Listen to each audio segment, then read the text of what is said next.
I've been watching a lot of Tremia over at Triathlon1. I'll link her down below so you can go and check out her story. She's got a lot of issues similar to mine, and she had done hers in sections because obviously our medical stories are so complex that to try and do it all into like a 20-minute video just doesn't work, does it? So I thought that was a great idea. So thank you, Trey. I've started from the beginning. It's a bloody long story though, so I hope you're all ready to buckle in for the ride. Check Trey out. She's great. Okay, guys, so you're gonna have to bear with me a bit because I'm not very good at the moment. My lungs are really bad.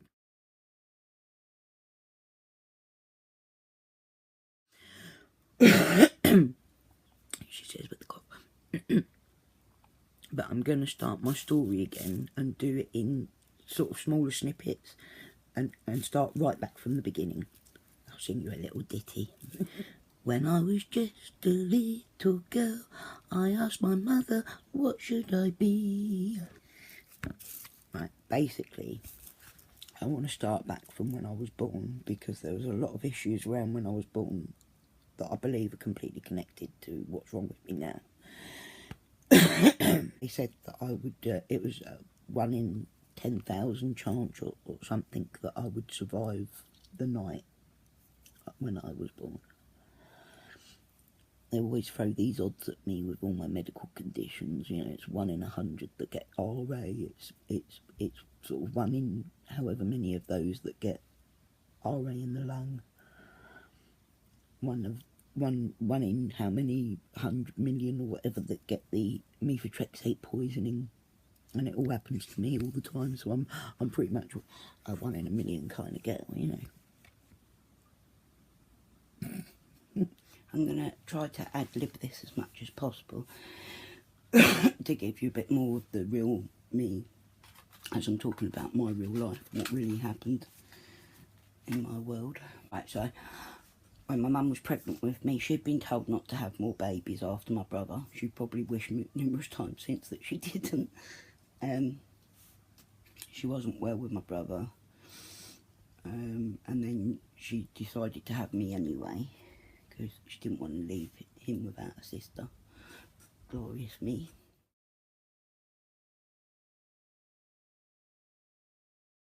But I stopped growing inside of her, and then she developed a blood clot, deep vein thrombosis. So I was booked in for caesarean, and as they were doing the surgery, the blood clot travelled through my mum's lung and heart, and we both like died for minutes or seconds or whatever, and they brought us back. My mum was taken off to like ITU, whatever it was called back then, ICU, and I was taken to the special care baby unit, which was quite relatively new back in 1977. I'd been delivered in a specific hospital because it was the one for special babies. I was the weight of a bag of sugar, my mum always told me, and my dad always told me, my real dad always told me, that I fit in the palm of his hand, that he could hold me in his hand. And so when I was born, they cut into my mum, and of course it became an emergency situation. But they didn't realise, God knows how, I don't understand how this happened, but they didn't realise that they had cut the back of my head. I've got a big scar at the back of my head here, where they'd actually cut the back of my head going in. They thought it was my bum end, and apparently either I'd turned or they'd got it wrong or something. And they caught my head with the knife. And then I also had on my face, sorry, I know I look awful at the moment, I really am not feeling good.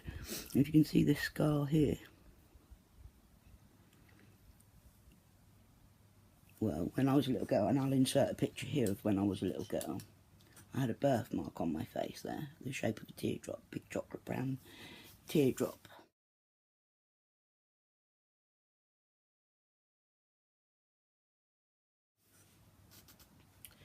And of course that had massive impact on my life, but I'll talk more about that later. So I was very, very small. I was almost like a prem baby, but I wasn't actually prem, I just had stopped growing inside my mum. And my mum was obviously being taken care of elsewhere in the hospital, so they gave her a little picture of me, and they wanted to get me christened because they said that I wouldn't survive the night, and they said it was something like 1 in 10,000 or 1 in 100,000 chance that I would survive the night.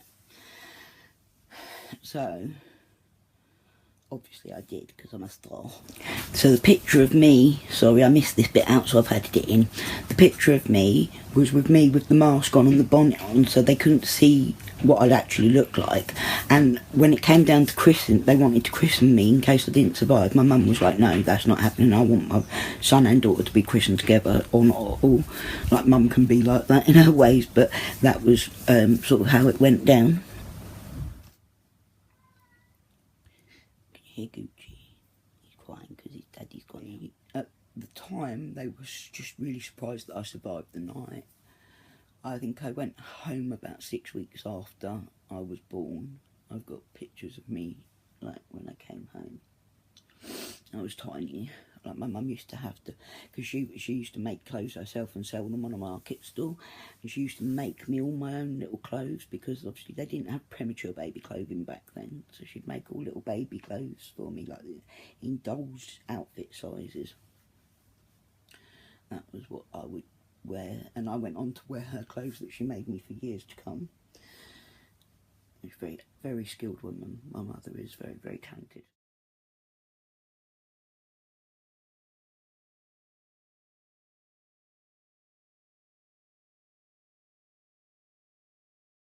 Look at the bruise. Everyone keeps seeing my bruise, and it always surprises me how much everyone keeps saying about, oh, look at that bruise, that must be awfully painful. I'm like, no, it don't hurt at all. If everything in my body that hurt had a bruise like that to show for it, I'd be covered in them for a start, but then everybody might understand, because they obviously seem to understand. They connect that and go, oh, that must really hurt, Mummy, are you okay? Or, are you okay, Cass? God, that's awful. And it's like, it's not though. It doesn't hurt at all. This hurts, and this hurts, and this hurts, and this hurts. I keep veering off my story, sorry. I knew I would, I'm terrible. If I ad-lib, that's it. I really should, like, just write a little thing down of what I want to stick to. So,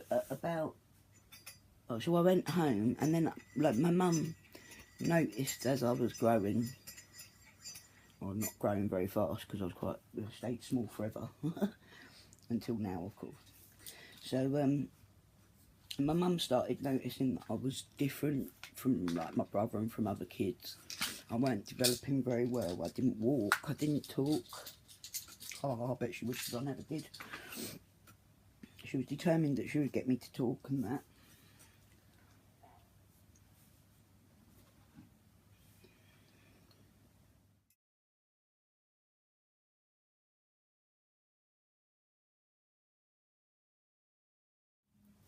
And there was things like that I had no hand-eye coordination skills. I couldn't do anything basically the way that other kids were doing. So she sat one night with Steve, my brother. He was watching Open University in the middle of the night because he was a hyperactive little sod, and it had come on about aphasia, and they were talking all about aphasia and how it affects people, which is like a brain damage issue. And my mum said, that's me, that's Cassie, that's what's wrong with her. And she printed off, got all the information sent out to her, and took it to her doctor and said, this is what's wrong with Cassie. And they agreed, and they sent me for speech therapy, and like I had therapy, I don't know what you'd call it, but it was therapy where they done things like making me pat my head and rub my belly and touch my finger to my nose, which I can do now because I've been trained to do things like that. And when I get really poorly, I can't. I slip back into it, and I'll stumble over my words and stuff. It really frustrates me because I've worked really, really hard to combat the issues of aphasia and what has now been termed dyspraxia, they used to call it just the same thing. It was all aphasia. The hand-eye coordination and the speech issues were in those days just considered all one condition as such, and it was like clumsy child syndrome or something. But now it's known to be aphasia and dyspraxia, which is the hand-eye coordination issue. Of course, this made childhood very difficult. You know, it's very difficult when you're not like everybody else. And I had this big birthmark on my face. Now I miss my birthmark a lot. And I had to have that removed at sort of 12 to 16. I had 4 operations on my face to have that removed because it was like cancerous cells in there. Because I was different, they wanted to make me go to like a specialist school, which it wasn't as well understood back then, was it? In the early 80s. And my mum fought for me to go into a mainstream education school. And so I got into mainstream education, but I did struggle a lot at first. But then, come age 10, when I moved to this area, I had reached a point where my reading ability at that point was at that of a 15-year-old. Even though I couldn't speak very well or do PE very well, I could do reading. I had strange abilities that they started to understand. Because, like, I should go back, actually. When I was about 4 or 5, and I couldn't speak properly in that, but they discovered that I had this sort of extra intelligence, because I spelt the word aeroplane off of the screen on the TV one day. AEROPLANE. I'd spelt that, but I couldn't say the word aeroplane. It wouldn't come out properly. It'd be like blah, blah, blah. I just couldn't get my words out right. And my granddad Sydney, bless his heart, this is the teddy that he gave me when I was a baby, and it's called Sydney the monkey, and he stays with me throughout all my life. I love my granddad Sydney. He unfortunately passed away when I was about 6, I think. But him and my nanny Grace, who my darling daughter is named after,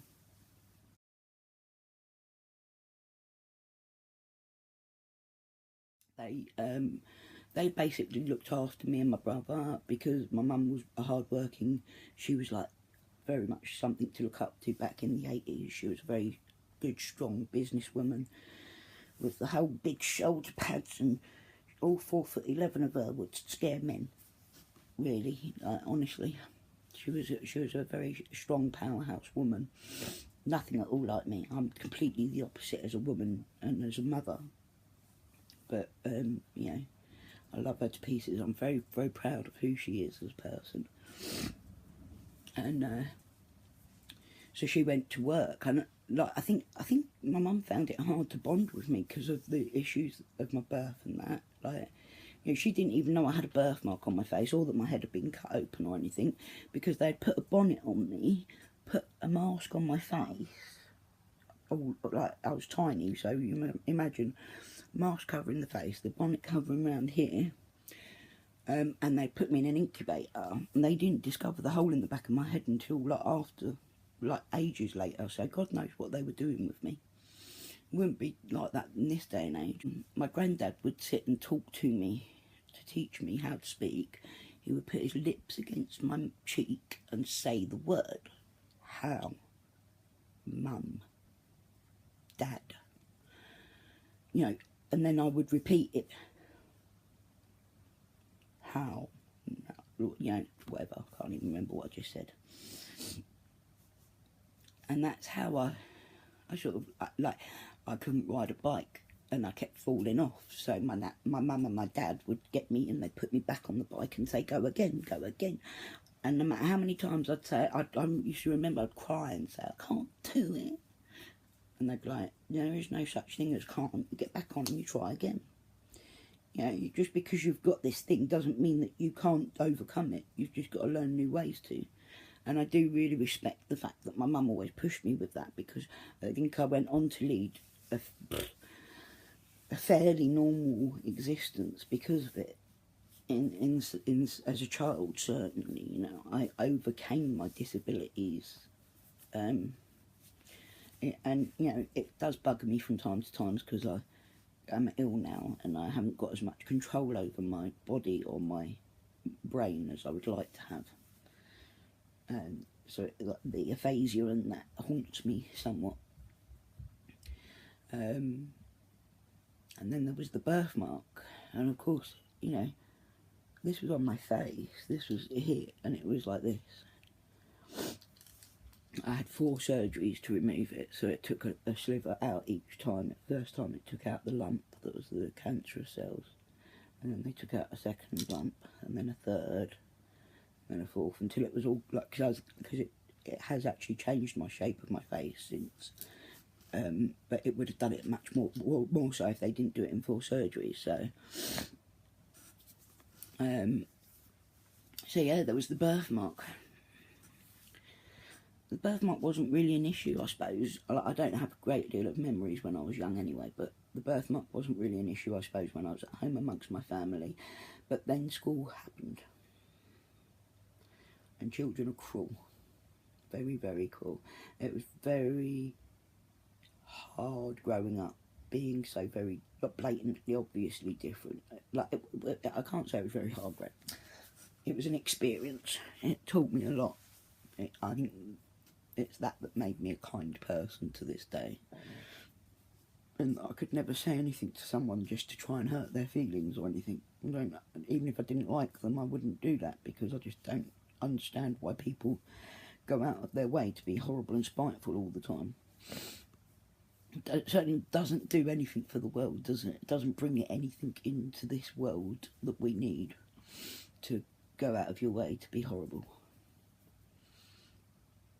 And I think because of that experience as a child, even though I haven't got my birthmark now, and my son's got a large birthmark on the back of his neck, I've taught my children how to be that kind and compassionate to others. Because of the experiences that I've had, they understand why I say, you know, don't ever call anyone a retard, or don't ever call anyone a spastic. People used to do that to me just to wind me up. Don't ever judge or shout to anyone or be horrible to anyone because of the way they look, because of the way they are, things that they cannot control. Just don't go out of, don't be spiteful. There isn't any call for it. If everybody could just be less malicious and callous about things in the world, then the world would be so much better a place to be. The world's already hard enough. You don't need to put effort in to make it worse.